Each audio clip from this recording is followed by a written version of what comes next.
है, उन्हें श्रद्धांजलि भी अर्पित की जा रही है। देखिए, आज पूरा देश गर्व है, गौरवान्वित महसूस कर रहा है, सम्मान और कृतज्ञता के साथ कारगिल विजय दिवस मना रहा है। 1999 के कारगिल युद्ध में मातृभूमि की रक्षा के लिए अपने प्राणों की आहुति देने वाले अमर वीरों को देश श्रद्धापूर्वक नमन कर रहा है।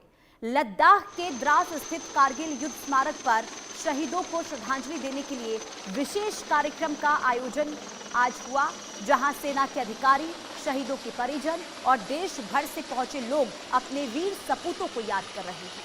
रक्षा मंत्री राजनाथ सिंह समेत कई गणमान्य हस्तियां भी वीर जवानों को श्रद्धासुमन अर्पित कर रही हैं। वहीं देश के अलग अलग हिस्सों में तिरंगा यात्राएं, श्रद्धांजलि सभाएं और विशेष आयोजन हो रहे हैं और कारगिल की इन पवित्र चोटियों से आज भी शौर्य, साहस और बलिदान की गूंज सुनाई देती है। आइए अब रुख करते हैं कारगिल का, जहां मौजूद हैं हमारे इंडिया न्यूज संवाददाता और दिखाते हैं आपको ग्राउंड जीरो से विशेष रिपोर्ट। इंडिया न्यूज पहुंचा है उन दुर्गम पहाड़ियों पर जहां पर करगिल की लड़ाई लड़ी गई। 26 जुलाई का वो दिन जो पूरी दुनिया में भारतीय सेना के शौर्य के नाम पर जाना जाता है। इस वक्त हम लीमोचिन पॉइंट पे हैं और मेरे ठीक पीछे आपको वो पहाड़ियां दिखाई देंगी जहां पर करगिल की महागाथा लिखी गई। 550 से ज्यादा हमारे जवान शहीद हुए। मेरे ठीक पीछे आप जो देख रहे हैं सबसे ऊंची पहाड़ी, उसे टाइगर हिल कहते हैं। इसी टाइगर हिल पर पाकिस्तानी घुसपैठियों ने घुसपैठ कर लाइन ऑफ कंट्रोल यानी LOC क्रॉस कर भारत के हिस्से में दाखिल हो गए और उसके बाद वहां पर यह तारीख मई का महीना था जब पहली बार भारतीय सेना को यह पता चला कि वहां पर घुसपैठी और आतंकवादी भारतीय सेना में दाखिल हो गए हैं। सबसे पहली लड़ाई टाइगर हिल पर शुरू हुई और वहीं पर भारतीय सेना ने अपने शौर्य और पराक्रम को दिखाया। दुर्गम पहाड़ियां, माइनस टेम्परेचर, सांस लेने में दिक्कत, ऑक्सीजन की कमी, इसके बावजूद टाइगर हिल, तोलोलिंग और कई रणनीतिक चोटियों पर भारतीय सेना ने अपने दमखम, अपने शौर्य के जरिए एक बार फिर से तिरंगा फहराया। जी हां, मैं आपको बता दूं 1300 से ज्यादा जवान इस संघर्ष में जख्मी हुए। 527 वीर सपूत देश के शहीद हुए। इसके बावजूद उन्होंने देश के मान को, देश के सम्मान को झुकने नहीं दिया। करगिल युद्ध स्मारक में शहीदों को हर साल श्रद्धांजलि दी जाती है। 26 जुलाई का दिन भारतीय सेना के शौर्य और पराक्रम के लिए हमेशा याद रखा जाएगा। 26 जुलाई को हर साल हम करगिल विजय दिवस मनाते हैं, लेकिन ये पहाड़ियां भारतीय सेना के शौर्य और पराक्रम की गवाह हैं। 1999 में पाकिस्तान ने सैनिक और घुसपैठियों के जरिए नियंत्रण रेखा यानी लाइन ऑफ कंट्रोल को क्रॉस कर करगिल, द्रास, बटालिक और आसपास की ऊंची पहाड़ियों पर कब्जा कर लिया। उनका उद्देश्य श्रीनगर ले राष्ट्रीय राजमार्ग यानी नेशनल हाईवे 1 पर कब्जा करना, उसको नुकसान पहुंचाना था। भारतीय सेना ने इन्हें हटाने के लिए ऑपरेशन विजय की शुरुआत की और ये जंग मई में शुरू हुई और खत्म हुई जुलाई 26 को, जब भारतीय सेना ने घुसपैठियों को, पाकिस्तानी सेना को पीछे ढकेला और वहां पर तिरंगा फहराया। जी हां, ऑपरेशन विजय के तहत भारतीय सेना ने इन पहाड़ियों पर संघर्ष किया, लड़ाई लड़ी और पाकिस्तानी सेना को बता दिया कि भारतीय सेना दुनिया की सबसे सर्वोच्च सेना है। मैं आपको बताऊं दर्शकों, जो सबसे ऊंची पहाड़ी आप देख रहे हैं वो टाइगर हिल है। उसकी बाईं तरफ जो आपको ऊंची पहाड़ी दिख रही है वो बत्रा टॉप है, जहां पर कैप्टन बत्रा ने अपनी टीम के साथ वहां पर पहुंचे और उन्होंने एक मशहूर नारा दिया, ये दिल मांगे मोर। और आज भी हर युवा इस नारे को याद रखता है। कैप्टन बत्रा ने अपनी जान की परवाह किए बगैर अपनी सैनिक टुकड़ी के साथ उस ऊंचाई पर पहुंचे और लगातार कई हफ्तों तक माइनस टेम्परेचर होने के बावजूद वो लड़ते रहे और भारतीय सेना के शौर्य और पराक्रम से उन्होंने पाकिस्तानी घुसपैठियों को वाकिफ करा दिया। आप मेरे ठीक राइट तरफ आएंगे, मेरे कैमरा पर्सन दिनेश जी आपको दिखाएंगे। टाइगर हिल के ठीक राइट में आपको एक ऊंची पहाड़ी दिखाई दे रही होगी, तिरछी पहाड़ी, इसे राइनो हिल कहते हैं। राइनो हिल पर भी भारतीय सेना पहुंची तो उसे पता चला कि वहां पर भी घुसपैठिए पहुंचे हुए हैं और आर्टिलरी फायर करना बोफोर्स के जरिए उन्होंने पाकिस्तानी सेना के जो टुकड़ियां थी, जो उनकी चौकी थी, जो उनकी फॉरवर्ड पोस्ट थी, वहां पर हमला कर उनको जता दिया और बता दिया कि वो गलत इलाके में दाखिल हो गए हैं। जी हां, इसके बाद मैं आपको बताऊं, Miraj, Sukhoi, MiG-27, Mi-21 helicopter, Mi-17 helicopter के जरिए भी इंडियन एयरफोर्स ने ऑपरेशन सफेद सागर चलाकर बता दिया कि आने वाले वक्त में अगर पाकिस्तानी सेना एक बार फिर से घुसपैठ की कोशिश करती है तो उन्हें मुंह की खानी पड़ेगी। इस वक्त जहां पर हूं मैं, ये लेमोचिन पॉइंट है और यहां पर सेना की एक बड़ी टुकड़ी तैनात रहती है। यहां से उन दुर्गम पहाड़ियों की निगरानी की जाती है। आप मेरे राइट साइड में देखेंगे, जहां से वो बर्फीली पहाड़ियां आपको दिखाई दे रही हैं, वहां से लाइन ऑफ कंट्रोल LOC शुरू होती है। उसके ठीक पीछे पाकिस्तानी पोस्ट है और मेरे कैमरा पर्सन आपको जूम करके दिखाएंगे, वहां पर उन माइनस टेंपरेचर वाले इलाकों में भी भारतीय सेना की टुकड़ियां तैनात है। वहां पर उनकी पोस्ट है और बोफोर्स गन की लोकेशन हम नहीं आपको बता सकते, वो बहुत सेंसिटिव और क्रूशियल है। इन इलाकों में बोफोर्स गन भी भारतीय सेना ने तैनात की है, जिसके जरिए वो लाइन ऑफ कंट्रोल की निगहबानी करते हैं। ये तस्वीरें आप देखिए, यहां पर मौसम 12 महीने खराब रहता है और भारतीय सेना इन दुर्गम पहाड़ियों में, दुर्गम मौसम में भी देश की निगहबानी करती है, देश की सुरक्षा करती है, लाइन ऑफ कंट्रोल पर हमेशा डटी रहती है। और यही वजह है कि हम और आप दुनिया भर के लोगों से ये कहते हैं कि हमारी सेना का शौर्य पराक्रम अप्रतिम है, अजय है और उनकी वजह से हर भारतीय सुकून से सो रहा है, बच्चे स्कूल जा रहे हैं और देश आगे बढ़ रहा है, तरक्की कर रहा है। कैमरा पर्सन दिनेश ठाकुर के साथ अमित सिंह, करगिल।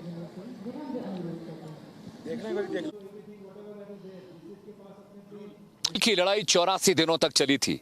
जिस तरह से मैं नीचे से ऊपर की तरफ जा रहा हूं, मेरे कैमरा पर्सन बहुत ऊपर खड़े हैं, ऐसे ही भारतीय सेना का दुश्मन ऊपर था, पाकिस्तान LOC, और हमारे सैनिक नीचे से ऊपर की तरफ चढ़ रहे थे। और मुश्किल ये था कि जो हमारे सैनिक थे वो दुश्मन के निशाने पर थे। और जरा सोचिए कि ऊपर दुश्मन खड़ा हो, वो आपको लगातार देख रहा हो, उसके बाद आपको ऊपर की तरफ चढ़ाई करनी हो, दुश्मन की पोस्ट तक जाना हो, वहां पर हमला करना हो और LOC को सेफ करना हो, वहां पर कंट्रोल स्थापित करना हो, ये बहुत मुश्किल था। इस वजह से हमारे 527 वीर सपूत जो थे वो शहीद हो गए, 3000 से ज्यादा सैनिक जख्मी हुए। बावजूद इसके भारतीय सेना ने हिम्मत नहीं हारी, वो आगे बढ़ते रहे, संघर्ष करते रहे। 18,000 फीट की ऊंचाई पर जहां टेम्परेचर -20 डिग्री था, वहां भारतीय सेना कम ऑक्सीजन, कम रसद के बावजूद लगातार लड़ती रही। मेरे ठीक पीछे की पहाड़ियां देखिए और समझिए कि सेना हमारी नीचे थी, हमें उन चोटियों पर पहुंचकर लड़ाई करनी थी।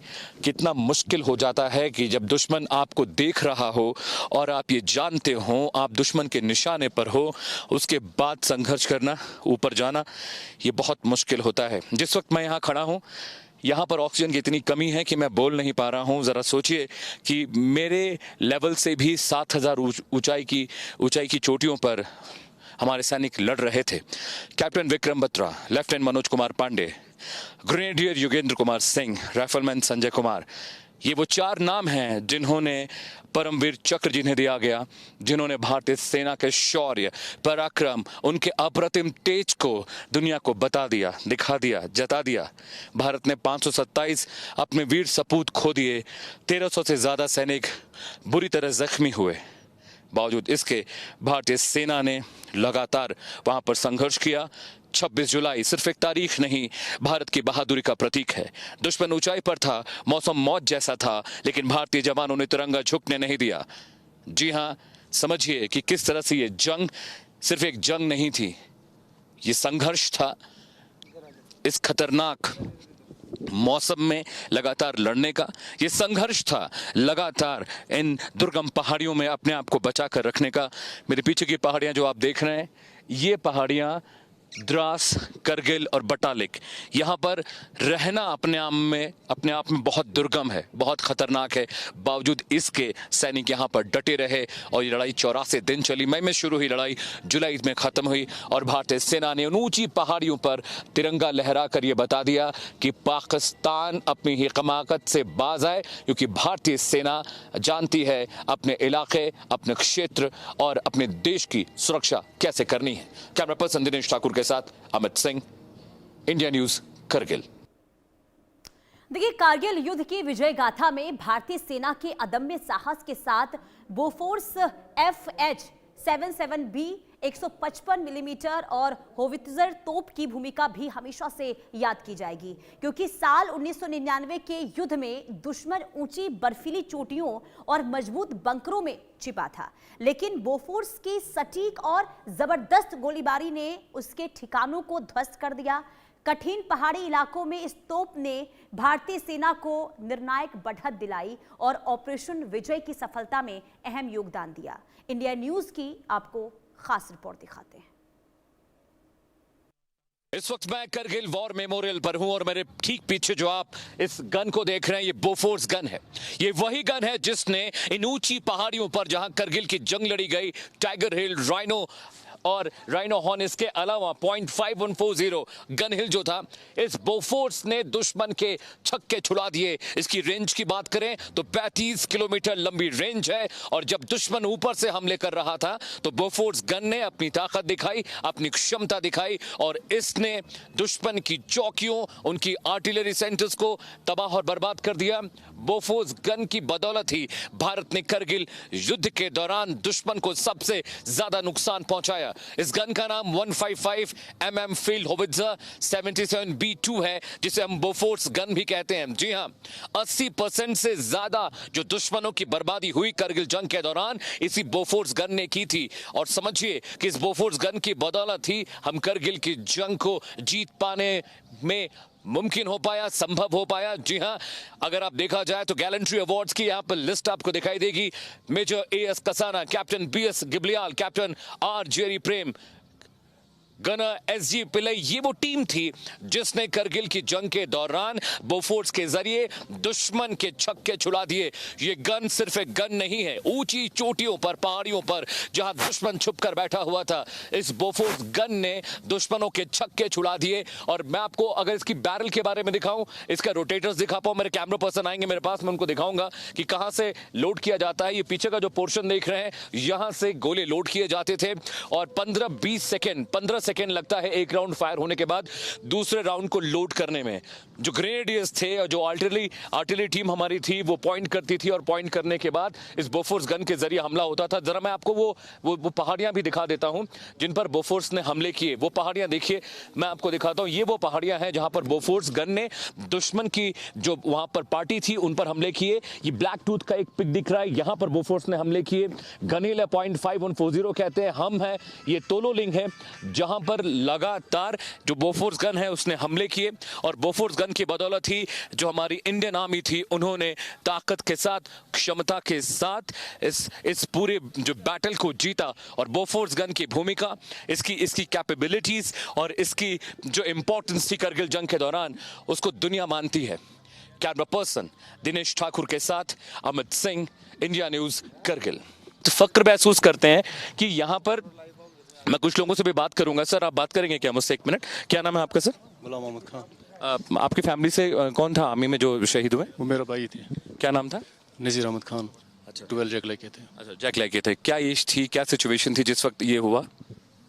उस वक्त तो सिचुएशन क्या थी, तो एक्चुअली वहाँ इस टाइम नेटवर्क नहीं चल रहे थे, तो 99 की बात है। तो जब उनकी डेथ होगी तो यहाँ से हमें वो जो डिस्ट्रिक्ट एडमिनिस्ट्रेशन है वहाँ पे उनको इन्फॉर्म हुआ, तो फिर उन्होंने हमें घर आके बताया ऐसी सी बात है। तो जो वहाँ पे हमें नज़दीक कैंप था वहाँ पे आर्मी का, तो उनको भी वो भी आ गई, उन्होंने बताया ऐसी सी बात है। तो 9 जून उनकी डेथ होगी यहाँ पे, तो 21 जून उसकी वहाँ वो घर पहुँच गया उनकी बॉडी। क्या एज रही होगी उनकी उस टाइम तो वो उनकी एज थी लगभग 30-35 साल। देखिए वैभव, जब मैं इनसे बात कर रहा हूँ इनकी आंखों में आंसू आ रहे हैं। मैं वैभव बात नहीं कर पाऊंगा इनसे क्योंकि ये बहुत इमोशनल मोमेंट होता है। मैम, क्या नाम है आपका? मेरा सरला देवी। सरला जी, आर्मी में कौन था जो शहीद हुए? मेरे हस्बैंड थे। क्या नाम था उनका? रंजीत सिंह। ये आपकी बेटी हैं? आप भी आ जाइए मैम, आप भी आ जाइए। परिवार के मुखिया को खोना, अपने पति को खोना, और फिर एक माँ अकेले हो जाती है, परिवार संभालना, बच्चे पालना, कितना मुश्किल था आपके लिए उस वक्त? सर उस टाइम तो बहुत ही छोटे थे हम, बच्चे ही लगाओ, 20 साल की एज थी, सास ससुर थे, अच्छा परिवार था। तो हमें पता ही नहीं चला, जब घर गए अचानक जो हमारी जो बॉडी गई, 1 महीने के बाद गई घर, तो बॉडी की ऐसी हालत हो रखी थी जो देखने लायक नहीं थी। हमें पता ही नहीं था कि क्या हुआ। हम अपने घर में ही, अपने गांव, एक छोटा सा गांव है, मतलब पहाड़ी एरिया है, गांव है छोटा सा, इतना वहाँ पता नहीं चलता था कुछ। तो जब सामने बॉडी आई तो घर में भी नहीं आई, रोड ही नहीं थी, कोई सुविधा नहीं थी, तो रोड काफ़ी दूर थी, तो वहीं गए हम। अचानक ही पता चला। मैं तो उस टाइम जंगल में घास काटने जा रखी थी और जो घराट होती है, आटा पीसने के लिए गए थे। तो अचानक ही गांव वाले आए, तो मैं रास्ते में ही थी, मुझे कुछ पता नहीं चला कि क्या हुआ। फिर गांव वाले मेरे को रास्ते से ले गए, ऐसे हुआ। अब बहुत दुखदायी जीवन है। फिर आपकी उम्र सिर्फ 20 साल थी, यानी नई नई शादी आपकी हुई थी जब शहीद हुए आपके पति? शादी तो सर छोटे में हो गई थी, 15 साल में। 15 साल की एज में शादी हुई थी। उसके बाद मेरे हस्बैंड ने 2 साल पढ़ाई करी, उसके बाद फिर आर्मी ज्वाइन करी। उनकी बेटी भी मेरे साथ हैं। आपका नाम क्या है? प्रीति बिष्ट। प्रीति, आप तो पैदा भी नहीं हुई होंगी जब पिताजी का देहांत हुआ था, तो नहीं सर। जरा बताइए, जब पापा के बारे में सुनती हैं, उनकी वीरता की कहानियां सुनती हैं, कैसा महसूस होता है? हमें तो बहुत गर्व है सारे सोल्जर्स पे, अपने पिताजी पे भी, और अच्छा लगता है जब हमें आर्मी बुलाती है, ऐसे गर्व का वो होता है। स्कूल में, कॉलेज में लोग पूछते हैं पिताजी के बारे में, आपसे बात होती है, क्या बताती हैं पापा के बारे में? हम तो बोलते हैं अभी भी हैं, मैं तो कभी बोला नहीं है कि नहीं है। हाँ जी। पापा की पुरानी तस्वीरें देखी जब वो आर्मी में थे? हाँ जी, तस्वीरें भी हमारे पास कम हैं क्योंकि हम पहाड़ के हैं, तो उस टाइम इतना था नहीं। पर हाँ, कारगिल की जब वो युद्ध की हैं तो थोड़ी थोड़ी उनका बहुत शौक था फ़ोटो का, तो मुझे लगता है कि उस टाइम की उनकी काफ़ी तस्वीरें हैं। बहुत शुक्रिया हमसे बात करने के लिए। इस वक्त मैं करगिल वॉर मेमोरियल पर हूँ और मेरे कैमरा पर्सन दिनेश जो आपको तस्वीरें दिखा रहे हैं उन शहीदों के हैं, शहादत देने वाले उन वीर सैनिकों के हैं जिन्होंने हंसते हंसते मातृभूमि के लिए अपने प्राण न्यौछावर कर दिए। ये नाम देखिए, ये जो आपको तख्तियां दिख रही हैं, इन पर उन शहीदों के नाम हैं। कहीं पे लिखा है राजहंस बाजीराव कांबले, 12 मराठा जो शहीद हुए। इसके अलावा दूसरा नाम आप देखेंगे सिपाही रमाना समाधि, ये शहीद हुए। सिपाही उरेश देवकर, ये वो नाम हैं जो 527 लोग करगिल जंग के दौरान आज से 27 साल पहले शहीद हुए। करगिल विजय दिवस के दिन उन तमाम शहीदों को नमन किया जाता है, उनको याद किया जाता है, उनके शौर्य, उनके पराक्रम की कहानी को दुनिया से अवगत कराया जाता है। यहाँ पर जहाँ तक आपकी निगाह जाएगी, मेरे कैमरा पर्सन दिनेश आपको दिखाएंगे, जहाँ तक आपकी निगाह जाएगी वहाँ पर आप देखेंगे कि यहाँ पर सिर्फ शहीदों के नाम अंकित हैं। हवलदार हकम सिंह, इसके अलावा लांस नायक हरजीत सिंह, ये जो नाम है, ये परिवार हर साल यहाँ पर आते हैं। अपने शहीद परिवार के जो उनके लोग थे, किसी के पिता, किसी के भाई, किसी के बेटे, वो यहाँ पर आकर अपने शहीद सपूतों के नाम को देखते हैं, पढ़ते हैं और शौर्य का अनुभव उनको होता है। हर साल 26 जुलाई को करगिल विजय दिवस के दौरान इन शहीदों को नमन किया जाता है, इनको प्रणाम किया जाता है। और भारतीय के लिए ये शौर्य, ये पराक्रम और ये बहुत खुशी का लम्हा है, गौरव का लम्हा है जब यहाँ पर हम आते हैं तो देखते हैं कि किस तरह से इन वीर सपूतों ने यहाँ पर जंग लड़ी और जंग लड़कर मातृभूमि भारत माता के सम्मान को बचा के रखा। तिरंगा उन ऊंची चोटियों पर फहराया। मेरे ठीक पीछे जो आप ऊंची चोटियां देख रहे हैं जो धुंध से आपको ढकी दिखाई दे रही हैं, ये वो चोटियां हैं जहाँ पर करगिल की जंग लड़ी गई। करगिल का युद्ध इन्हीं चोटियों पर, इन्हीं पहाड़ियों पर हुआ था और उसके ठीक नीचे 527 जवानों के नाम हैं जो लगातार लड़ते रहे जंग और मातृभूमि की रक्षा करते हुए शहीद हो गए। ये शौर्य, ये पराक्रम शताब्दियों तक दुनिया याद रखेगी और इतिहास ये बताता है कि करगिल की लड़ाई मिलिट्री इतिहास की सबसे खतरनाक, सबसे जोखिम भरी लड़ाई थी जिसको भारतीय सेना ने हथियारों से नहीं, अपने शौर्य, अपने पराक्रम और अपनी मातृभूमि के प्रेम के जरिए जीता। कैमरा पर्सन दिनेश ठाकुर के साथ Amit Singh, India news, Kargil. Rhino और तो ग्राउंड जीरो से आपने रिपोर्ट देखी और देखिए आज का दिन इसलिए भी ज्यादा खास हो जाता है क्योंकि यहाँ यानी कि अगर आप कारगिल जाएंगे, अगर आप द्रास पहुंचेंगे, वहां पर जो यादें हैं उन वीर शूरवीरों की, जो गौरव गाथा है, उसे लोग अगर वहां जाकर सुनते हैं, समझते हैं तो हर किसी का जो सीना है वो गर्व से चौड़ा हो जाता है। और इस वक्त एक एक तस्वीर जो आपने इस वक्त इंडिया न्यूज़ पर देखी, ये बताता है कि वहाँ पर जो कठिनाइयाँ हैं, जो वहाँ पर विषम परिस्थितियाँ हैं, इसके बावजूद भी हमारे भारतीय सैनिकों ने उन दुश्मनों को धूल चटाई और इसके बाद इन घुसपैठियों के द्वारा जिन चोटियों पर कब्जा करने की कोशिश की गई थी, उन्हें वहां से खदेड़ा गया और इसके बाद वापस उन चोटियों को अपने कब्जे में लिया गया है। और ये एक ऐसी गाथा है जिसे कभी भुलाया नहीं जा सकता, क्योंकि ऊंची ऊंची चोटियाँ, ऊंचे ऊंचे पहाड़, इसके बाद टेम्परेचर वहाँ पर अगर